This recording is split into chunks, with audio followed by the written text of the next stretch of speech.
Yeah. Yeah, baby. Oh yeah, we got to get pumped up with that intro. That's right. The Movie Dojo podcast. We are kicking it off in a big way for the brand new year because I have the living legend himself, writer, producer, director. He's done it all. Jim Wynorski hanging out with your boy Preston. Jim, welcome to the show, brother. Preston, it's good to be here. And hello to all your many, many podcast fans. How many are there? 5 or 6 today? Probably just one. Okay, all right. That's fine. Then that's even better. But I hope yeah, he's man. interested. Yes, yeah. But thank And why you. don't you have big boobs in that opening? Next time, I'm going to redo it for you, You Jim. should redo it and Yeah. The bigger, the better, right? put big. You got martial arts, horror. Put Yeah. big boobs, and you're going to have Let's go. another couple of guys join your podcast. See, this man knows. He knows what he's talking I about. would have I would have done that ages ago. Put it first. Next time you come on the show, Jim, brand new intro just for you, baby. We're gonna make it Okay. happen. That's right. But thanks again for hanging out, man. I know you're extremely busy, and we're gonna I'm be not talking. extremely busy. No, I'm bored. Let's go. Ask me some all right, questions. let's get into it. We're gonna be talking about Dinogator, but before we get into that, brother, how was it working with the late great, rest in power, Roger Corman? He was fine, and he was a nice guy, and Nice. I did a lot of movies for him. I'm sorry he's gone, Yes. and he taught me a lot about filmmaking. Copy that. You learned more from working with him than film school, correct? Oh, film school was a joke. Okay, they tell you about things that do not matter in Hollywood, Gotcha. but Roger taught me some great lessons on how to make movies. And, you know, I learned a lot from him, and I still apply what he taught me in almost every movie, not almost every movie I make. Copy that. Yeah, he is a legend. And, I just rewatched, it's been a while, I rewatched Humanoids from the Deep It's a great last movie. year. It's a great movie. Talk Oh, about man. his hot chicks, Love his it. Love that movie. monsters, Yeah. That's Vic all you need. Morrow crying out loud. Come on. Yeah. That's all you need, man. But yeah, I had a blast rewatching that. But yeah, man, huge fan of your work. You've done pretty much everything, almost every genre, right? So you have the horror, the sci-fi, the action, I've never, I've done everything. Courtroom dramas. I've done them all. yeah, yeah. I've done them all, and I've enjoyed working in different genres. Copy that. You even have family-friendly films as well, like Munchie and stuff like that. Yes, I have a number of family films. I have the Doggone series, A Doggone Christmas, Doggone Hollywood, Doggone Adventure, Nessie and Me, Home for Christmas with Jennifer Love Hewitt, Munchie Strikes Back. I've done my fair share of kids' movies. Was that her first movie? What? I didn't. Jennifer Love Hewitt? Was that her first movie? Jennifer Love No, Hewitt. Munchie was her first movie. Munchie, that's right. Munchie was the first movie. And she was so good in that. I said, I'm going to write another movie expressly for her. And I did. I wrote a thing called Home for Christmas, which also became Little Miss Millions. Nice. Do you have a favorite genre? Even though you've done all of the genres, do you have a personal favorite? No, I don't. I like jumping from one to the other, and trying to make a movie that everybody's going to enjoy. That's what it's all about. I made 100 of them, so I've worked in every different thing you can imagine. So, and I've made movies, and sometimes I have 2 months. Other times I have 2 days. So you got to just do what you got to do to make it happen. Copy that. Well, the fantasy genre, I mean, especially the sword and sorcery films in the 80s, those will never be matched. That was the classic era for those kind of movies. But yeah, really enjoyed Deathstalker 2, baby. Oh yeah. That film got me in a lot of trouble because producers thought I was making a sequel to the first Deathstalker, Ah, which I okay. was not. Right. Um, the script was so bad. I mean, so bad. I threw it in the garbage the moment I got to Argentina to make it. Wow. And along with my buddy and not co-star and star John Terleski, we concocted a whole different script, and we wrote it at night in our hotel rooms, and we'd give it out the next day and film it. And the producers got so mad they called Roger Corman and said, "This guy's out of control. He's making a different film." And so Roger flew down to Argentina with his family, and he looked at the dailies and said, "This is fine," and said, "Just keep going." Nice. And Copy what that. I was doing kind of a serial comedy, because the first Deathstalker to me was the most boring outing I've ever seen. It bored the hell out of me. Right, I right. said, I can't watch this. It's just awful. And so I decided to make, an action comedy. And Nice. John Terleski, who had been in Chopping Mall, agreed with me, and we decided to just go make it. So every day we'd film new stuff. Sometimes I'd call Roger in the States and say, "Send me down the biggest lady wrestler you can find." And he would, because he knew I was doing the right thing. And he loved the movie.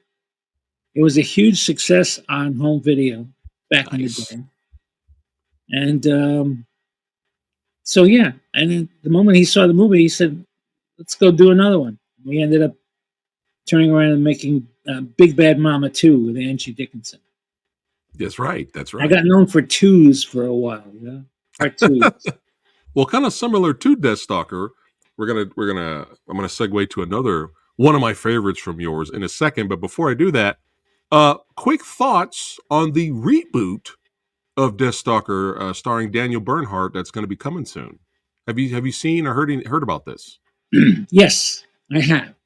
And I'm going to tell you, I met with Chuck Serino, who scored my version of Deathstalker 2, and um, Slash, who produced the new Deathstalker, Yeah, yeah, yeah. was so in love with the Deathstalker 2 theme that he had Bear McCreary redo a version of it for this new Deathstalker. Nice. I said, How cool is that? why the fuck didn't you hire me? I would have given you what you wanted. Right, right, right. But he hired this guy, and apparently they want to kind of not camp it up, but they want to make sure that it has a reference to Deathstalker 2, That's amazing. which That's now it does. It amazing. has a beautiful, beautiful orchestral rendition of the Deathstalker 2 thing. Oh, how epic. Yeah, I'm excited when this comes out because Daniel's great. He understands the genre. He's a fan of the genre. And Steven Kostansky, I mean, the director of Psycho Gorman, he's behind it, the helm of it too. So, cool, cool. But yeah, maybe me and you could talk about this when this comes out. Have you back on the show, give our Yeah. thoughts on it. Yeah, that'd be a lot of fun. But very similar to Deathstalker, the first film I enjoyed. I liked it. But man, when the Return of Swamp Thing came out, like, this was so much more entertaining than the first one. I mean, I enjoyed Wes Craven's first film, but this was just a blast. I mean, this really felt like a comic book come to life, and it was just so much fun. It was hilarious, campy. Dick Durdock's a I, I, got, badass. I got a good story about this one. They contacted me and they said, "We want to make not Deathstalker, a Return of Swamp Thing." Yeah. And I said, "I'd love to, but we have to change that costume." I said, "That costume that was in the first one, you have to give Wes Craven credit. Oh And yeah. doing the first one is always the toughest, because you're working in a genre that you've never worked in before with a character that's never appeared before. So I give Wes big kudos for doing the first one. Yes. Saw part two, my version. I was at a screening one night, and he liked it too. So I demanded that they make um, a new costume, and I said, and I want to have this. I want to have a say about what it looks like. So the one in my version is very much close to what I remember when I was reading the comic. And Nice. But yeah, it definitely gave him more mobility, Dick more mobility, and especially in the action sequences as well. yes, and I got a script. Again, the script was so boring. It was so Stop being boring, screenwriters. see, that's the thing. If you have a boring script, you got a boring movie, Mm-hmm. and there's nothing you can do because it all boils down to what's on the page. So Yes.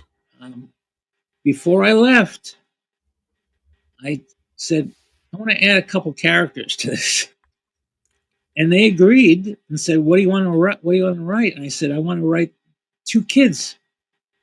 We're making a kids movie, okay? I want to put two kids in, but not two precocious kids. I want to put in two kids who exist. I mean, as a kid, if I knew there was a Swamp Thing out there, I'd want to take a picture and make some money, Right? which is what their plan is, okay? Yeah. So we hired two local kids, and Ron Rico Lee is now, doing Hollywood movies, Mm-hmm. and Daniel Taylor. Omar. Yeah. Daniel Taylor is appearing at conventions and things, and so they've both gone on to some good success. That's and awesome. and I Yeah. was happy that they showed up in the movie because I thought the movie was just tremendous. Yeah. It was, Omar, the it character was of Omar was they great. were so good in it, Yeah. and, Yeah. and it made me look good. Okay. Yeah. Yeah. Rewatching it on 4K recently, man, because I'm a big, huge action movie buff and martial arts movie buff and all that. But when I was rewatching this, I was like, there is some great, legit action set pieces in this and stunt work. Like I was really impressed rewatching this. Well, they had money. They had money, and they gave it to me to make this movie. And Were there any close calls during yes, filming? there was a Hmm. close call. The airboat. This is a scene where the airboat, where Louis Jourdan, Heather Locklear, and a couple of the stunt guys are in an airboat. And the airboat guy got a little cocky Hmm. and almost tipped it over. Oh no. Oh And my goodness. that would have been on my head had something bad happened, but Right. nothing Oh. bad really happened. Whew. Well, thankfully, nothing Yes. bad happened. But yeah, just legit stunt I've work. avoided the movie curse, of Twilight Zone for a long time. Yeah, And I keep trying to avoid it over the course of my career. yeah, yeah. That's a tough one. That's a tough one. But this one is definitely this might be my favorite of yours. Shopping mall, baby. Let's All go. right. That's Let's everybody's go. favorite. Yeah. I mean, just ridiculously entertaining. I mean, you have lovely ladies in this, Barbara Crampton, Kelly Monroney. I mean, the cast was great. Just so much fun. And then, I don't, just, growing up, and hanging out Oh, at night in the mall was always like, it felt, you felt mischievous as a child. I felt mischievous. I'm like, oh, I'm staying up late. Here, hanging out at the mall before the close. But being locked in there and then having killer robots come after you. I mean, come on. well, every kid knew them all. Yeah. And what happened was I was working for Corman, and I'd only directed one movie called The Lost Empire. And Julie Corman came into my office, his wife, and said, Vestron wants a film about a killer in a mall. Would you like to write it? And I said, sure. So I got together with a pal of mine, Steve Mitchell, and we wrote a film was called Robot Okay. when it was first written. And I gave it to Julie, and I said, I'll charge you half price if you let me direct it. She said, that sounds like a good idea. And she allowed me to direct that movie. Amazing. And we had to gear up, and we had to. I wanted to make it as fun as possible. I based the script on an old Ivan Tours movie from the 50s called GOG, G-O-G. That's a story about a scientific complex built underground, 4 stories underground. And it's patrolled by 2 robots called Gog and Magog. I'm sure you've never seen it. That Not many sounds people familiar have. for some reason. The Well, Magog. it's worth finding because Okay. it's the template for Chopping. And we made Chopping Mall, and it was a lot of fun when I was working with Kelly Maroney and Barbara Crampton and John Chaleski, who I became very good friends with. And we made the film. Roger sent it out to test it in the market. We sent it to Arizona, Phoenix, Arizona. Died under the title Robot. Okay? Okay. So we brought it back and we changed it to Killbots. We sent it out again. Just did slow business. And Roger said, this is a good film. We're missing something here. Mm-hmm. Let's go look at it again. So we took it in the screening room with the staff.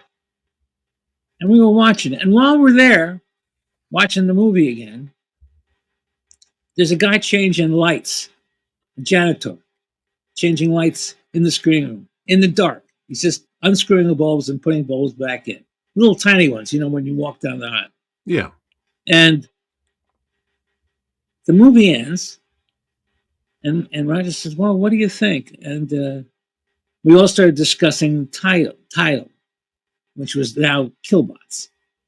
And the janitor guy turns around and says, why don't you just call it Chopping Mall? And I turned to Roger, and Roger turned to me. Roger said, right away, he said, we're half off is just the beginning.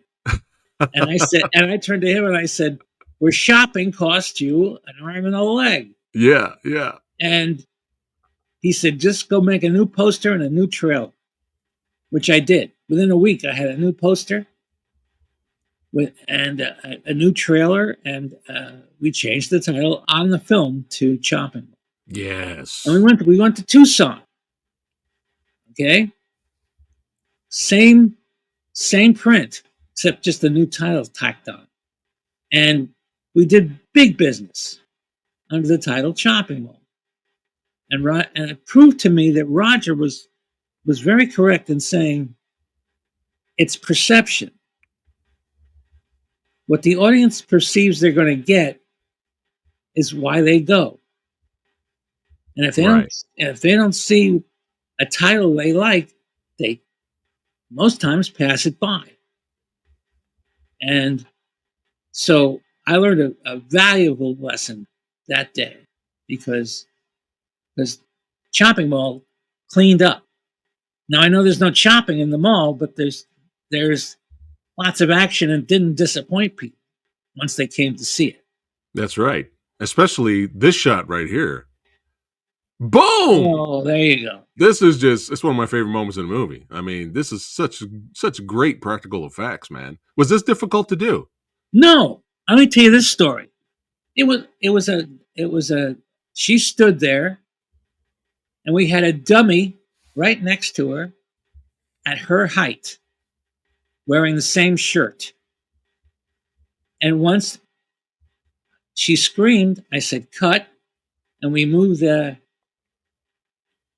without moving the camera, we moved her out and pushed the dummy in.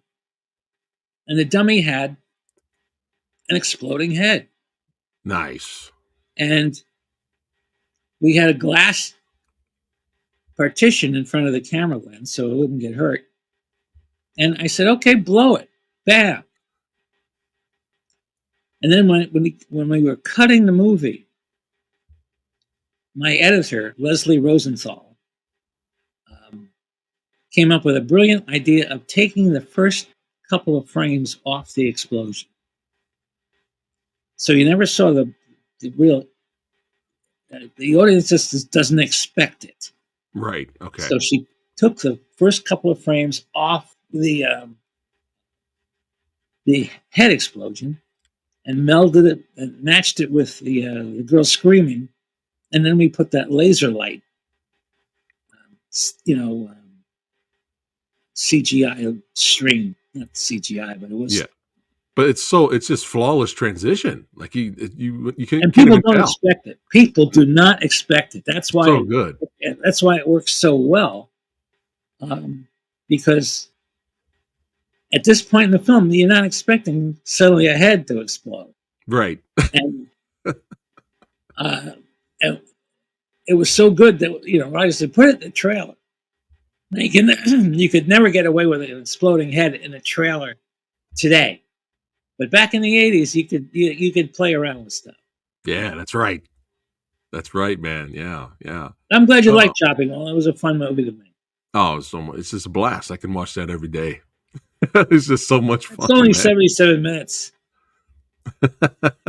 It's just, hey, it checks all the boxes, man. That's what it's all about. I know. It's entertainment. Got hot girls, lots of action. That's it. And humor. Yes. Yes, and humor. Yeah. I've prided myself in trying to put humor, or my sense of humor, into almost every picture I make. Yes. And we get a lot of that humor in Dinogator, which we're going to get to in a second. But yeah, you're correct. Rewinding a little bit, talking about presentation and changing the poster and the title for Chopping Mall and stuff like that definitely is important. And it reminded me of another story. I think for Ghoulies, I think that was not doing well until they came up with the idea of having the ghoulie pop out of the toilet for the poster. And then people wanted to go see it. So well, yeah, I did Ghoulies 4. That's right. That's right. And I said, okay, I want to do a different version of Ghoulies. So, because I hated those puppets, I thought they did not look alive, and they looked, like they were being manipulated off screen. Yeah. To even the most, unsophisticated eye. So I said, I want to make two little ghoulies, a black one and a white one. Okay. And that became my Ghoulies. And I enjoyed making that movie. Do you know if that's going to have a Blu-ray release or anything like that? I wish. That's it. I'm no expert on this stuff. Yeah. I don't know why they put stuff out that they think is going to sell, and I don't know. I'm hoping that someone eventually puts out a box set of it. That would be amazing. That would be epic. A Blu-ray box set of the first. I mean, the four Ghoulies. Yeah. Would be something to have. Yeah, for sure. But yeah, Chopping Mall, baby. If you guys have not seen it, make sure you guys check it out. Highly recommended by the Samurai Guy. But now it's creature feature time, baby. That's right. Big, huge monster movie fan. I mean, I love kaiju movies too. Got the Mecha Godzilla shirt representing right now, representing just for fun. But yeah, I've always loved monster movies, even ever since I was a child. Me too. Yeah. What's some of your favorite monster films growing up? Beast from 20,000 Fathoms. Them. Nice. This is when I was a kid, Yeah. I loved the Harryhausen pictures. Yeah. Clash of the Titans. But yeah. I got weaned on those monster like the Bird Eye Gordon pictures, beginning of the end. even though it had shitty effects, I loved it. I watched Yeah. it all the time. Didn't matter. Yeah. Godzilla, whenever it was on, I watched it. Okay. Yeah. You There's know, I so can many. run the theme to Godzilla right now. So I know that film. And um, I had, a lot of time when I was a kid, when I was growing up, to think about what am I going to do with my life? Well, I started out working for the science fiction book club, and I worked for them for 5 years. I was picking all their books and writing all their promotional stuff, and doing a lot of advertising. And finally, one of the publishers calls, big honcho, says, "Hey Jim, we're sending you out to California." And I said, "Well, why?" "Well, because they're making a movie out there, and we're going to buy the book rights." I said, "Really?" I said, "What's it called?" And he says, "Star Wars." Wow. And this is in this is in 1976, a year before Star Wars came out in May of '77. So they sent me out to California. I fell in love with it. Look, I said, everywhere you look, there's a hot chick. Everywhere you look. And everywhere you look, there's fancy cars and fancy women, fancy everything. Okay? Fancy food. And I fell in love with it. I said, I want to work out here. So when I got back to New York, I packed everything up and quit the science fiction book club, which was very lucrative at the time for me. And I drove out to California with life savings in hand and watched it dwindle while I looked for work. Because there's no director jobs Wow. in the Sunday LA Times. Okay? You can't find wanted director Right. in the Sunday Times. And so I had to start at the low end of the totem pole. And I was a PA. I worked on a couple of pilots for CBS, and I got up there, but I wasn't making a ton of money. So I was writing for Fangoria, Oh, which was nice. which was a new magazine. It came out back in '78, I think it was. And I would knock off at least 3 or 4 articles a month for these people, and they were publishing them all, sometimes under phony names because it was just me. But I was making a pretty good living, paying my rent and doing a good time, good things. Um, Nice. but then I went to Georgia, to do a location scout for a TV movie called Breaking Away, based on the movie. And while I was there, someone started making obscene phone calls to the local sorority houses, and they thought it was me. They did. They said, "He's the new guy in town." And Wow. 20th Fox said, "Get rid of that guy." No, today I would have had a real case, but they Mm-hmm. let me go. Right. Right. Right. But to the producer's credit, he says, "I know you didn't do it, but I got to let you go." So he put me on a plane in first class back to LA. And even though I was in first class, I was kind of bemoaning the fact that my career was going to be over. And I'm telling this to a lady who's next to me. And she says, "My husband knows a guy named Roger Corman. I can get a meeting with you next week." Wow. And I took it with a grain of salt, but she got me the meeting with Roger. And I walked in. He had just lost his publicity guy. And I showed him all the artwork and stuff I had done for the Sci-Fi book club. And he hired me there right on the spot to be his new publicity guy. Nice. And I said, "Wow, I'm going to have this guy's right arm under working right here in front of him every day." And as soon as I got in there, I started writing scripts. I wrote my first one based on a script on a movie called Galaxy of Terror. He had all these big Jim Cameron sets sitting on the studio lot. I said, "Here's a movie you can shoot on the same sets." And he bought it.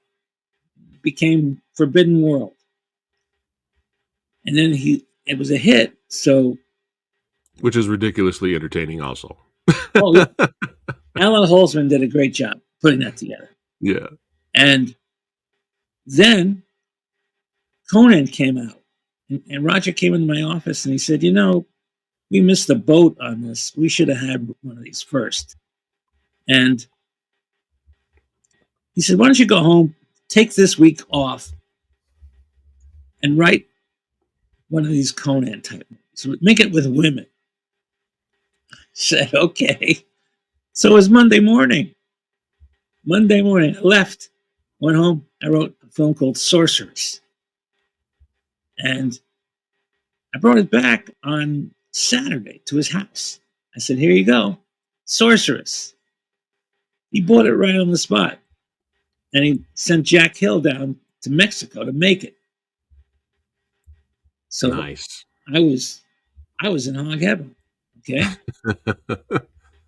It was destiny, Jim. It was destiny. It was if fate. I hadn't been on that plane, yeah, I mean, look at that. Right now, I'd be somewhere else doing something else. Okay, if I hadn't been on that plane, I always look at it that way. That plane ride bought me what I needed. Amazing. But yeah, Forbidden World was a blast. I showed that to my wife last year. She was loving every minute of it. It's the first monster that dies in his own vomit. It's terrific. yes. It's an amazing story, Jim. That is awesome. That is awesome. And, then I parlayed the Sorceress into another deal.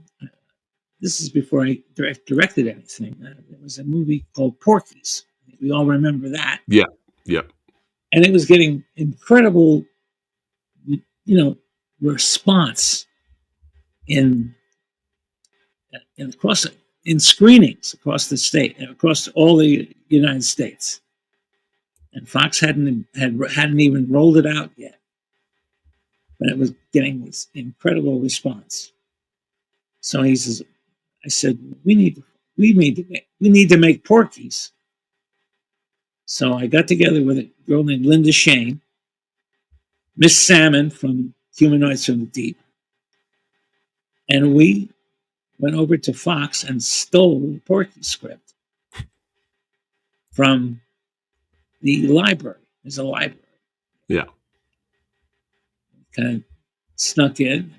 Linda was very cute. She kind of cajoled some guy in the library.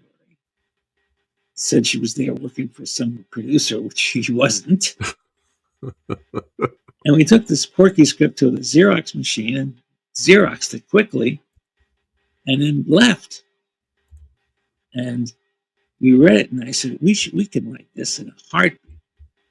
So we took a month or so and we wrote a film called Crazy Times.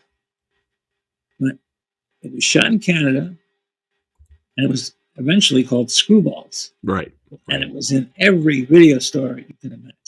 You couldn't walk into a video store in 1983 without seeing Screwballs somewhere.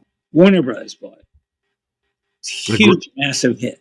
Great poster, too. I love the poster. Based on a piece of art I saw in Mad magazine as a kid. There was used to be a little circle around the title Mad. And all these little caricatures were drawn. And one of those caricatures was a guy with hands out. Yeah. Reaching for a girl. Mm-hmm. I said, "That's our poster."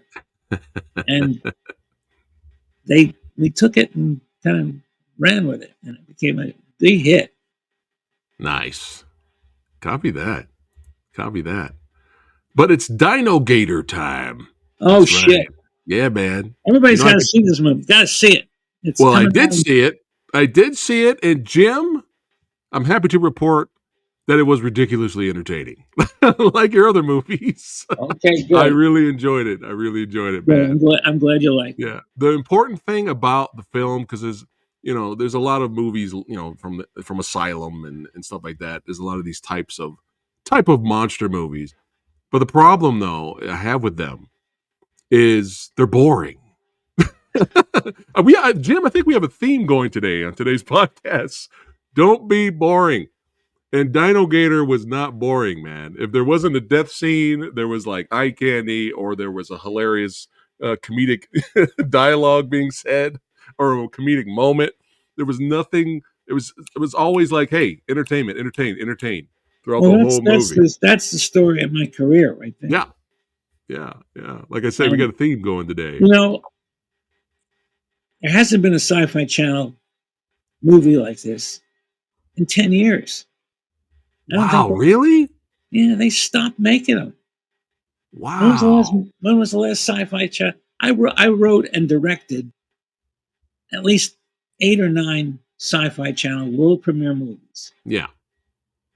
but it all Wow. stopped around 2014, 10 years ago, more than 10 years ago. Stopped. They were putting on bowling, they were putting on wrestling, they were putting on everything but sci-fi. Bowling I on the remember Sci-Fi they had Channel. Sci-Fi Channel had a lot of bad non-sci-fi on, Oh my and they goodness. stopped making those. Yeah. Super Croc meets. Right. Anyway, so there was never any Dinogator. Okay, Right. so I decided to make Dinogator. There was Dino Croc, but there was no Dinogator. And I said to myself, I'm going to make Dinogator, and I'm going to make it just like those Sci-Fi Channel movies that I used to like Nice. to make. So the Sci-Fi Channel decided to stop having fun 10 years ago, apparently. That's what it Well, sounds like. if you can name a recent Sci-Fi Channel monster movie, I'll eat your hat. Yeah, I That hasn't can't. been it. No. Well, for everybody watching this video right now, let's have some fun. Let's check out the trailer for Dinogator. Here we go. That's Let's right. watch it.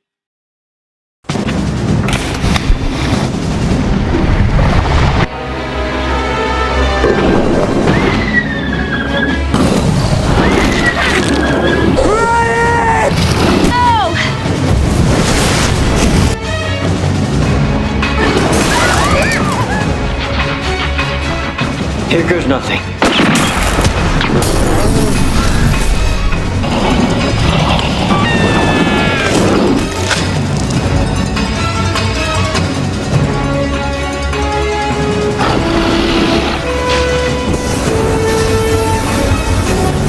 Wait, let's go! I get back!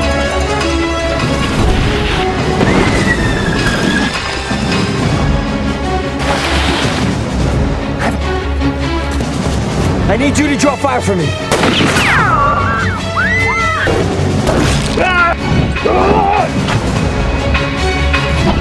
Holy guaca!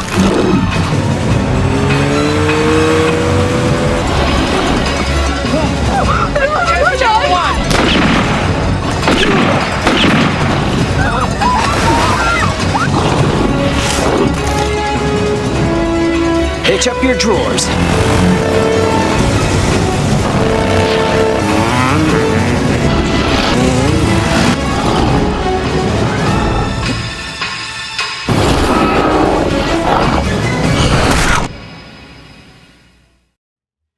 There you Yeah.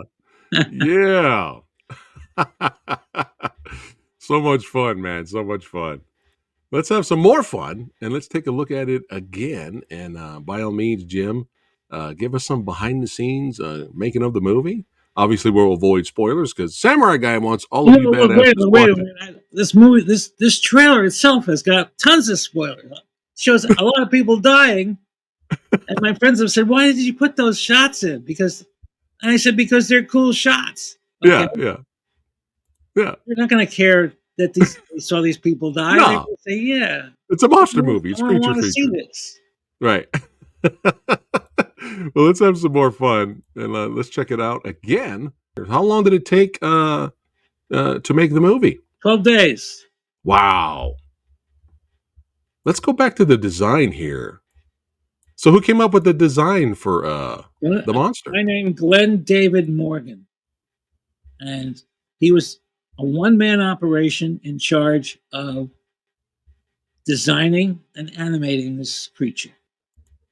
I didn't have a lot of money, and he was very good, and he did a lot of wonderful CGI for this movie. Really? I like the design. He designed it and animated it. There's Lauren Parkinson, very sweet girl that's put in a lot of my movies. Paul Logan. Yeah, this badass here. He's done a passel of my movies, and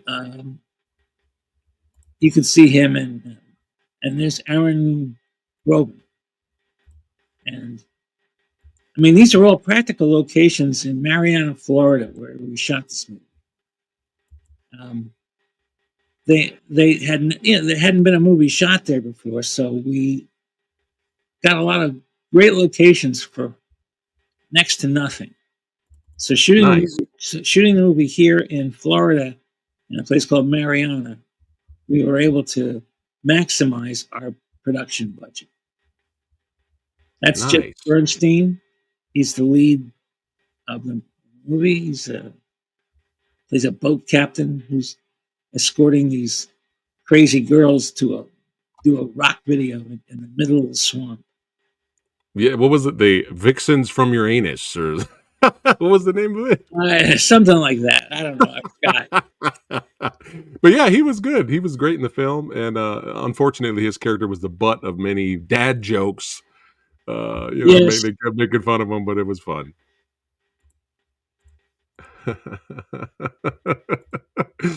This is where we stayed, by the way, this house. Oh, a beautiful house. We put everybody up in this house and a trailer that was adjacent to it. That's the owner. That's Stacy Martin. She's the owner of the land where we shot. Oh, wow. Okay. And the owner of the house and trailer. Nice. He gave you a little cameo. How cool. Her husband runs a business down there, taking people on tours of the underwater, yeah, places. Nice. I mean, look at this shot. This is why we're here. Monster movie fans. Look at this shot right here. Look at the reaction, and look what's coming to get her. So, I mean, this is what it's all come about. on. And I said, let's keep her feet standing up. Oh, it's great. That's Grace West, Lauren Parkinson, and a girl named Savannah Goldsmith. Yeah, they were great. Listen to this story. Grace West, which is the blonde on the far left there, she was cast. I cast her here in California, but once we got to Florida, two of the girls I chose failed to get on the plane. They thought they were going to be killed in some accident or something, or some murderous plan. So I had to get both these girls, Lauren Parkinson in the middle, and Savannah Goldsmith came from a local. She was a local model, and we hired the three of them, and they did a great job. Yeah. Yeah, the music. We got those guitars from a pawn shop. Oh, okay. In town. I went to this pawn shop every day to look to see what they had, and they had all these guitars that people had turned in. I said, let's just rent a couple of, not rent, but buy a couple of those guitars. So we bought them all because they could do this rock song. Yeah. Swamp punk was the genre. Swamp Vixens or something like that. Yeah, Swamp Vixens from Uranus. But the genre of music was swamp punk or something like that. But yeah, they did a wonderful job. Oh yeah. I like when they were kind of like zombied out too, and they were arguing. little tribute to Dawn of the Dead. Yeah, it was fun. Yeah, and I like how I think she was saying that she was doing Night of the Living Dead or something like that, and Yeah, then but she was saying it's a toss she up. was doing Plan 9. The way they were moving. That was something that came out of my conversation when Yeah. we were doing it. I said, let's do a little back and forth on Plan 9 and Yeah. George Romero. Look at this guy. Look at this guy. He's coming. He's coming. And we got to get the preparation scene now. We got to fight back. That's right. Oh yeah. Thing is huge. How was it working with Madsen? This is I think my fourth or fifth movie with him. Oh, nice. He's easy to work with if he likes you. Okay. If he hates you, yeah, it's going to be a problem. It's going to be a problem. Somebody's going to lose an ear. But I've done 5 movies with this guy, and we always, end up drinking and have a good old time. Okay, so I have no problem with Mike. Nice. This location here, under the caves. Yeah, this is the same area, Mariana, Florida. It's known this for is a cool spot. I figured this is going to add production value to my movie like nobody's business. Yeah. Okay? So I was able to maximize my stay down there. I forgot her name, but I worked with her for a couple of hours. She was local. Oh, there she goes. No. Yeah, Paul Logan, man. Me and my buddy last year we watched Ballistica for the first time, and that was a hoot. We had a blast watching that action movie. But it's always cool seeing Paul. Paul's great. I've done a dozen movies with him.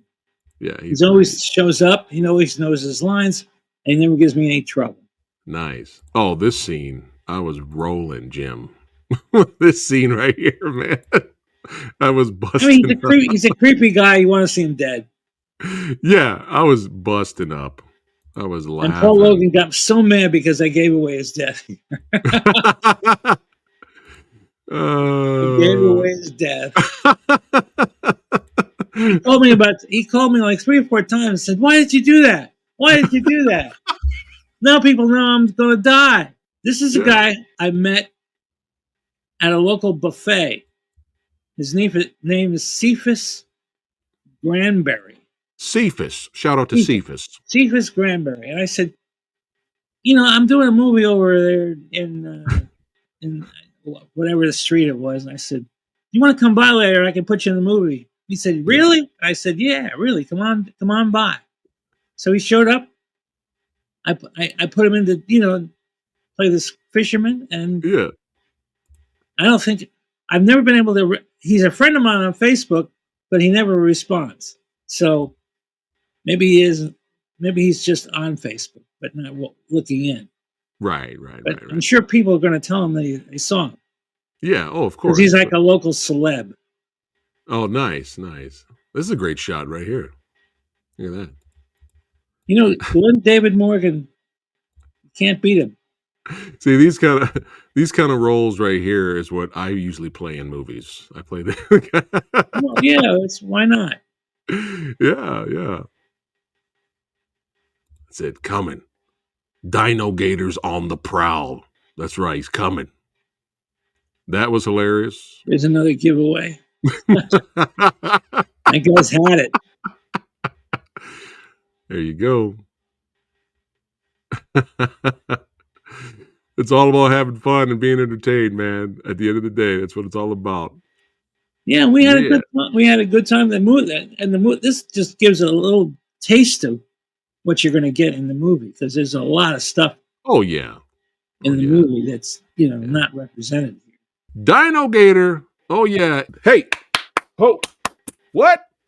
That movie scratched the monster movie itch, baby. That's right. Well, I'm glad. Yeah, man. So I'm very happy that you enjoyed it. Yeah. But it's so amazing you pointed that out, like in the past 10 years, maybe even more. Sci-Fi hasn't stopped making fun movies like this. The last one I remember was 2014. I don't know what it was. Wow. But there haven't been any Sci-Fi Channel monster movies in a long time where people were talking about it. Right. Well, thanks to you, Jim. You're bringing it back. You're Yeah, bringing it back. That's what it's all about. I am bringing it back because I enjoyed it. Yeah. I made a dozen of them for Yeah. Sci-Fi. Now I made one for myself. That's right. Hopefully we get more.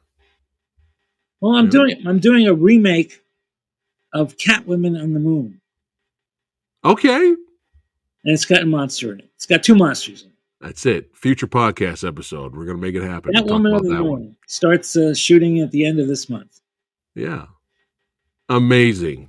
Awesome stuff. And man. I'm 75 years old, and I'm still making movies. That's right. Still hanging with hot chicks. That's right. Living the dream. Living the dream. You can't beat it. No, man. Yeah. Well, thank you so much, brother, for hanging out with me. I could talk about movies with you all day. All right. But I know you're busy. You got stuff to do. But hey, don't forget, guys. That's right. January 14th. Everybody watching right now. That's right. Watch Dinogator. Make sure you keep an eye out for Dinogator. It's going to be premiering, I believe, on January Vimeo. 14th. Yeah, Vimeo, iTunes, Apple TV, Vudu, Fandango. That's right. So you can check it out there. Have a good time. Have some friends come over, drink a couple of beers or your drink of choice. Watch it at midnight. Get that midnight crowd going and have a blast. Thank you, Preston. Hey, thank you. And this is your second home now, Jim. Anytime. You're welcome back. Anytime, brother. All right. Take care now. All right. And all of you watching, don't forget to like, share, and subscribe. That's right. Hit that thumbs up button, baby. That's right. Hit that thumbs up, baby. And follow the Movie Dojo podcast here on YouTube and Spotify. All right, guys. Keep watching those creature features. And we see you on the next one. Take care.